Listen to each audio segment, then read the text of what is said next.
നോമ്പിൻ്റെ സമയത്ത് എക്സസൈസ് അല്ലെങ്കിൽ ജിമ്മിൽ പോകുന്ന ആൾക്കാർക്കുള്ള വാശി പിടിക്കേണ്ട.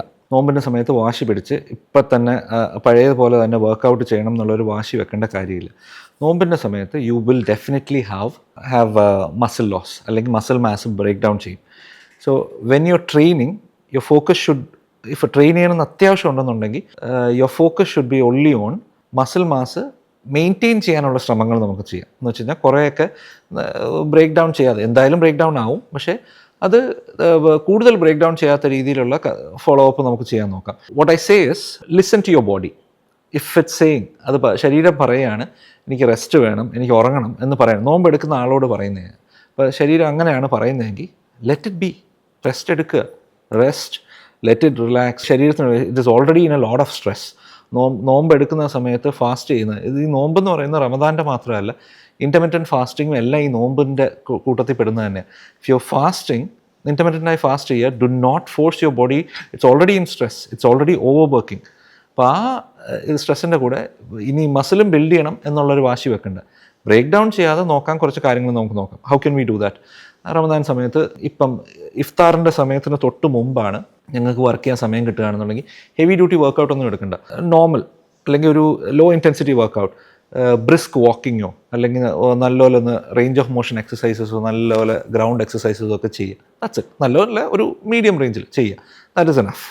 പിന്നെ ഹെവി ഡ്യൂട്ടി എക്സസൈസ് ചെയ്യണമെന്നുണ്ടെങ്കിൽ ഇഫ്താർ കഴിഞ്ഞിട്ട് നോമ്പ് തുറന്നതിന് ശേഷം നല്ലപോലെ ഒന്ന് റീഹൈഡ്രേറ്റ് ഒക്കെ ചെയ്തതിന് ശേഷം എക്സസൈസ് ചെയ്യുക. ഇപ്പോൾ ഈ ഹെവി ലിഫ്റ്റിംഗ് ഒക്കെ ചെയ്യുമ്പോൾ എന്താ വേണ്ടതെന്ന് വെച്ചാൽ you need to replenish your fluids and your diet. അപ്പോൾ അതിന് പറ്റുന്ന സമയത്ത് ഇത് ചെയ്യാൻ പോവുള്ളൂ. പിന്നെ അത് ഹെവി ഡ്യൂട്ടി ആയിട്ട് ചെയ്യാൻ വേണം, എല്ലാ ദിവസവും ചെയ്യാനൊന്നും വേണ്ട. ആഴ്ച 1-2 പ്രാവശ്യം കാർഡിയോയും ഈ ഹെവി ലിഫ്റ്റ്സും ചെയ്താൽ മതി. ഐഡിയലി മിക്കവാറുള്ള ആൾക്കാർ ഈവനിങ്സ് ആയിരിക്കും വർക്കൗട്ട് ചെയ്യുന്നതെന്നാണ് ഒരു തോന്നൽ. പക്ഷേ ഇപ്പം നോമ്പിൻ്റെ സമയത്താണെങ്കിൽ ഐഡിയലി ചെയ്താൽ കൊള്ളാവുന്നത് ഏർലി മോർണിംഗ് നോമ്പ് തുടങ്ങുന്നത് പ്രീ ഡോൺ സുഹൂറിൻ്റെ സമയത്ത് ആയിരിക്കും എക്സസൈസ് ചെയ്യുന്നത് നല്ലത്. സോ അപ്പോൾ ആ സമയത്ത് നിങ്ങൾക്ക് ഈ പറഞ്ഞ പോലെ പ്രോട്ടീൻസും കാർബോഹൈഡ്രേറ്റ്സും കോംപ്ലക്സ് കാർബോഹൈഡ്രേറ്റ്സും ഓട്സും എല്ലാം കൂടി കഴിച്ചുകൊണ്ട് you can rest also. Throughout the day muscle building നടന്നോളുകയും ചെയ്യും. ഈ വർക്കൗട്ട് ചെയ്യുമ്പോഴത്തേക്ക് ബ്രേക്ക് ഡൗൺ ചെയ്യുന്ന മസിൽസിനെ എല്ലാം ഈ നോമ്പ് എടുത്തുകൊണ്ടിരിക്കുന്ന സമയത്ത് നല്ല ഡയറ്റ് കൊടുത്തിട്ടാണ് നോമ്പ് എടുക്കുന്നതെങ്കിൽ, നോമ്പ് സ്റ്റാർട്ട് ചെയ്യുന്നതെങ്കിൽ, മറ്റേ പ്രീ ഡോണിൽ സ്റ്റാർട്ട് ചെയ്യുന്നതെങ്കിൽ മസിൽ ബിൽഡിങ് നടക്കുകയും ചെയ്യും.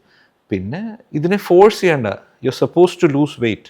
നോമ്പിൻ്റെ സമയത്ത് പ്രോപ്പർലി റെഗുലർലി പോകണേ, അതിനുവേണ്ടി എക്സ്ട്രാ ഡയറ്റ് കഴിക്കുകയോ എക്സ്ട്രാ ഒരു ഇത് വേണ്ട. റെഗുലർലി കഴിക്കുന്ന സാധനം തന്നെ പ്രോപ്പറായിട്ട് ഷെഡ്യൂൾ ചെയ്താൽ മതി. കൂടുതൽ ഫീസ്റ്റ് ചെയ്യാതെ നോർമലായിട്ട് കഴിച്ചു കഴിഞ്ഞാൽ തന്നെ കുറച്ചൊന്ന് മസിലൊന്ന് പോവും, കുറച്ച് മസിൽ മാസ് പോവും. ഈ ഓയിലി ഫുഡ്സും ബാക്കിയുള്ള ഫ്രൈഡ് ഐറ്റംസും അതും ഇതും എല്ലാം കൂടി ഒന്ന് കഴിക്കാതിരുന്നാൽ തന്നെ നിങ്ങളുടെ മസിലും ബോഡി വെയ്റ്റും എല്ലാം ഒന്നൊന്ന് റെഡ്യൂസ് ചെയ്യും. That is fine. ആവശ്യമില്ലാതെ ഓയിലി സാധനങ്ങൾ കഴിച്ചു കഴിഞ്ഞാൽ വെയിറ്റ് കുറയേണ്ട സമയത്തിന് പകരം വെയിറ്റ് കൂടുകയുള്ളൂ. So take care of these things and don't be too cruel to your body. Let it rest. നോമ്പിൻ്റെ സമയത്ത് റെസ്റ്റ് ചെയ്ത് idea of Ramadan itself is to have a balance between your spiritual wellbeing and your physical wellbeing. അതിനെ അങ്ങനെ അങ്ങ് കൊണ്ടുപോയാൽ മതി. Thank U.